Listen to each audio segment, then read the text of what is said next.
నేను ఇంకొక మాట అడుగుతున్నాను, మాకు ప్రత్యామ్నాయం ఏముందండి? అసెంబ్లీ సమావేశాలు జరుగుతున్నాయి, మేము అడిగినాం చర్చ పెట్టు అసెంబ్లీలో అని. నువ్వు పారిపోయినావు, నీకు నన్ను ఎదుర్కొనే ధైర్యం లేదు. కేసు విషయం 4 కోట్ల ప్రజల ముందు చర్చ పెడదాం రాయనాయన అంటే రాలేదు. ఇప్పుడు కూడా అడుగుతున్నారు రేవంత్ రెడ్డి, మొగాడివైతే నువ్వు మొగాడివైతే నీ జూబ్లీ హిల్స్ ప్యాలెస్ లో చర్చ పెట్టు, లైవ్ టీవీలు ఇట్లనే పెట్టు, నేను వస్తా. ఎవలేందో ప్రజలు చూడదు, నో ప్రాబ్లం. తర్వాత నువ్వు ఏసీబీ పంపుతావా, ఈడీ పంపుతావా, ఇంకోటి పంపుతావా, దానికి కూడా హాజరవుతా, నాకేం అభ్యంతరం లేదు. కానీ నేను తప్పు చేయలేదు, అనాపైస అవినీతి చేయలేదు. కాబట్టి ఆ ధైర్యంతోనే చెప్తున్నా, న్యాయస్థానాల్లో న్యాయ పోరాటం చేస్తా. ఒకవైపు న్యాయ పోరాటం చేస్తూనే ఈరోజు ఉదయం నుంచి మా నాయకులు పాపం చాలామంది, వందలాది మంది వివిధ నియోజకవర్గాల నుంచి ఇక్కడికి వచ్చినారు. వారందరికీ ముందుగా నా ధన్యవాదాలు.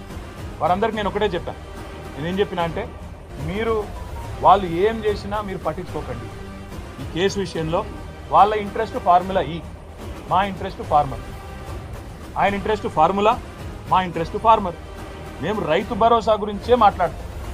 నువ్వు డైవర్షన్ కోసం ఏం చేస్తున్నావు మాకు తెలుసు, నీకు తెలిసిందే కదా. ఒకటి డిస్ట్రాక్షను, డిసెప్షన్. ఈ మూడే తెలుసు నీకు. డిస్ట్రాక్షను, డిసెప్షన్, విధ్వంసము, అటెన్షన్ డైవర్షను, మోసం.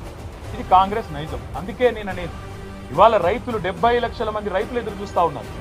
మాకు ఎప్పుడు వస్తుంది రైతు భరోసా?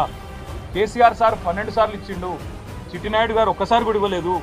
ఈసారన్నా ఇస్తాడా, మాట నిలుపుకుంటాడా సంవత్సరం తర్వాతనన్నా అని తెలంగాణ రైతులు ఇవాళ కళ్ళు కాయలు కాస్తాడు చూస్తుంది. వాళ్లకు న్యాయం చేయడానికి కొట్లాడమని చెప్పి మా నాయకులందరికీ, నా గురించి మర్చిపోండి, న్యాయ పోరాటం నేను చేస్తా.